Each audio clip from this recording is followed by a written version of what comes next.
Assets 3, a circle of friends who share your dreams and value. दोस्ती एक ऐसा रिश्ता है जिसे आप खुद चुनते हैं। आप अपने माँ बाप, भाई बहन को चुन नहीं सकते, लेकिन आप अपने लिए दोस्त को चुन सकते हैं। इसलिए दोस्त चुनते वक्त आपको सावधानी बरतनी होती है, क्योंकि दोस्ती एक ऐसी चीज है जो ये बताती है कि आपका फ्यूचर कैसा होगा। अगर आपकी जिंदगी में अच्छे दोस्त हैं तो आप खुद को लकी मानिए।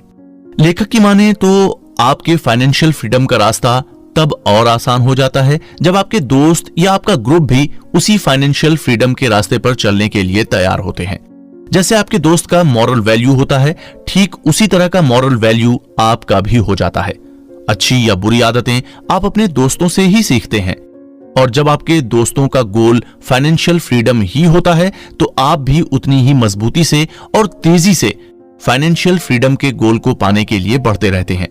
क्योंकि जब भी आप अपने दोस्तों से मिलते हैं तब आपका टॉपिक ऑफ डिस्कशन फाइनेंस ही होता है, और फाइनेंस के बारे में जो भी आप सीखते हैं या जो भी आपके दोस्तों ने सीखा होता है वो आपस में एक दूसरे के साथ शेयर करते हैं। इससे आपका नॉलेज बढ़ता है और साथ ही साथ आप अपने फाइनेंशियल गोल के लिए और सीरियस हो जाते हैं। आगे लेखक रॉबर्ट कियोसाकी अपने बारे में बताते हुए कहते हैं कि जब वे 15 साल के थे तभी से उनका टारगेट फाइनेंशियली फ्री और वेल्दी होना था। इसके लिए लेखक ऐसे लोगों की तलाश कर रहे थे जो उन्हें अपने टारगेट को पाने में मदद कर सकें। लेखक को ऐसे ग्रुप या ऐसे दोस्तों की तलाश थी जिनका माइंडसेट ठीक उन्हीं की तरह हो और जिनका टारगेट लेखक के टारगेट से मैच करता हो। यानी लेखक रॉबर्ट ऐसे दोस्त ढूंढ रहे थे जिनका टारगेट वेल्दी और फाइनेंशियली फ्री होना हो।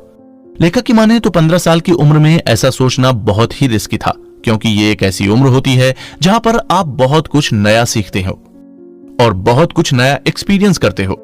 आपको अच्छे या बुरे का ज्यादा ज्ञान नहीं होता और ना ही आप अच्छे बुरे को परख पाते हो। लेखक के हिसाब से अगर आप अपना बिजनेस बनाना चाहते हैं और आपका सपना खुद को अमीर के रूप में देखना है तो आपको किन के साथ अपना वक्त बिताना है और किन के साथ नहीं बिताना है, इस बात का आपको खास ध्यान रखना होगा। आपने जितने भी अमीर और सक्सेसफुल लोगों को देखा होगा तो आपने ये नोटिस किया होगा कि अमीर लोग उन्हीं के साथ ज्यादा वक्त बिताते हैं जिनके सपने और वैल्यूज भी उनके ही जैसे होते हैं। एग्जाम्पल के तौर पर बिल गेट्स अपना ज्यादातर समय अपने खास दोस्त वॉरेन बफेट के साथ बिताते हैं। दोनों फाइनेंस, शेयर मार्केट के बारे में अक्सर डिस्कशन करते रहते हैं और दोनों ही साथ में तरक्की भी करते रहते हैं। दोनों एक दूसरे को गाइड भी करते रहते हैं। आगे लेखक रॉबर्ट कियोसाकी अपने बारे में बताते हुए कहते हैं कि उनके जो दोस्त हैं वो चारों क्वाड्रेंट में से बिलोंग करते हैं, लेकिन वो ज्यादातर समय अपना बी और आई क्वाड्रेंट वाले दोस्तों को देते हैं।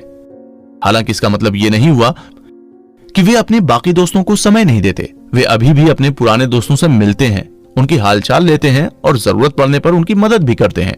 नेटवर्क मार्केटिंग से आप बिजनेस के बारे में तो सीखते ही हो, इसके अलावा नेटवर्क मार्केटिंग के जरिए आप कई सारे दोस्त भी बनाते हो जिनका टारगेट और सपना आपके जैसे ही अमीर और सक्सेसफुल बनने का होता है।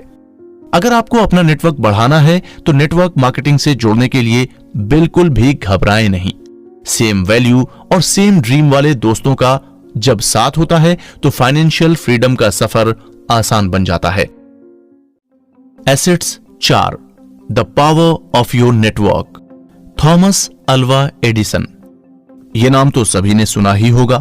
अगर मैं आपसे इनके बारे में पूछूं तो आपका जवाब यही होगा कि थॉमस अल्वा एडिसन ने बल्ब का इन्वेंशन किया था। लेकिन सच तो यह है कि एडिसन ने बल्ब की खोज नहीं की थी, बल्कि बल्ब की क्वालिटी को इंप्रूव किया